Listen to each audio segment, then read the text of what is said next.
All right, hello everyone. You hear me well, right?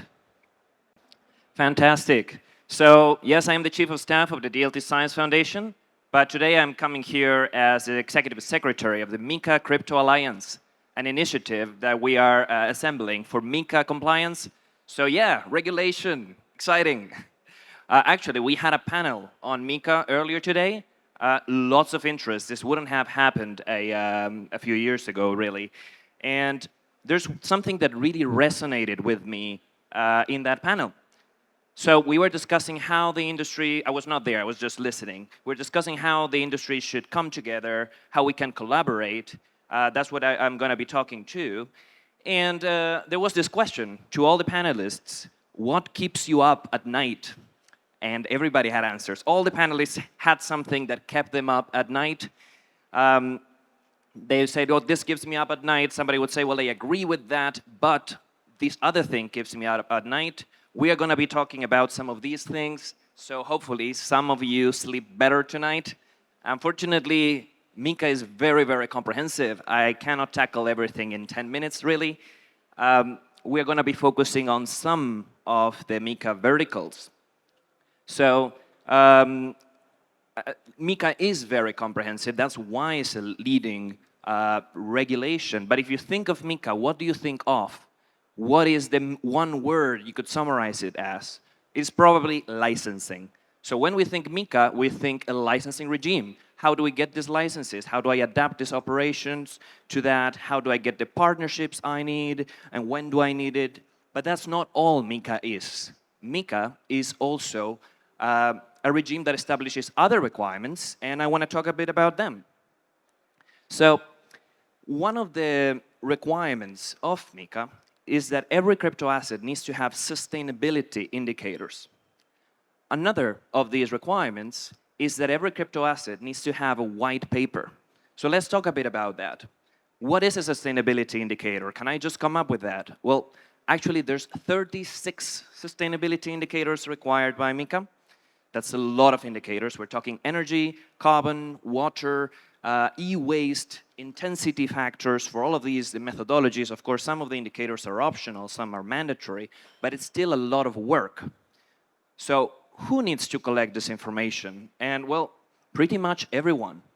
Actually, by the 30th of December of this year, all the crypto asset service providers, the CASPs, they need to have a section in their website where you can have a file in a very specific format with all the 36 sustainability indicators.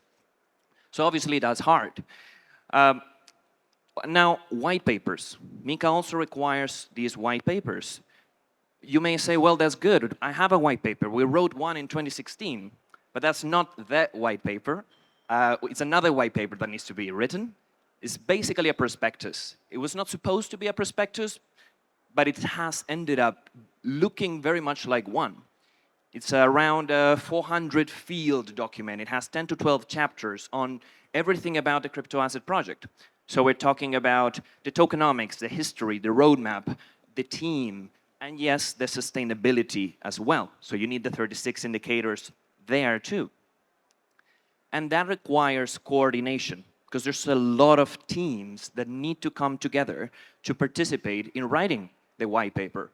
But there's also an issue of coordination across different crypto asset projects, because you don't want to write your white paper in one way and see everybody else in the industry write their white papers in another way. Talk about risks you forgot to talk about. Use assumptions in the indicators that you didn't use, or that make them look better just because they picked more favorable assumptions. So we need to coordinate. And there's another problem of coordination. Who writes the white paper? So we have spoken with exchanges, and they are telling us we are not going to write 250 white papers. There's just no way we do that. The layer ones, the layer twos, they need to write the white paper and send it to us. So we go and speak with the layer ones and the layer twos. And what they tell us is, well, it's almost something like, what is MiCA?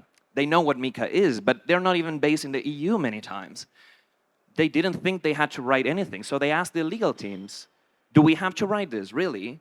And the legal team often says, well, we've looked at the regulation, we're not a person seeking admission to trading, So it doesn't look like it. We don't need to write it.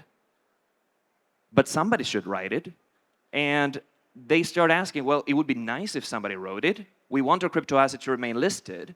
We want the white paper to be describing the crypto asset correctly, fairly.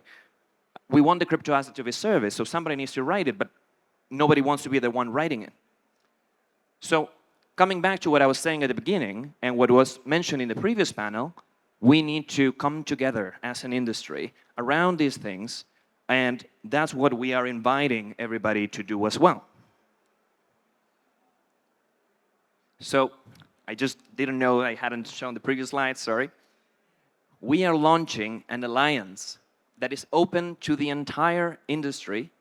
Especially, we're now focusing on onboarding layer 1s, layer 2s, exchanges, very important. We are speaking with lots of exchanges and other CASPs. We launched this last week, and we are generating a lot of interest already. So what are we going to be doing? The alliance is an invitation to all of the industry to come together and establish best practices, coordinate, establish uniformity on how we do all of these things. But there's a problem. Best practices are expensive. So in a way, you could say, if I participate in this, I end up increasing my own costs, because then I am obligating myself to do more. That's where we come in as a science foundation. We're supporting the alliance.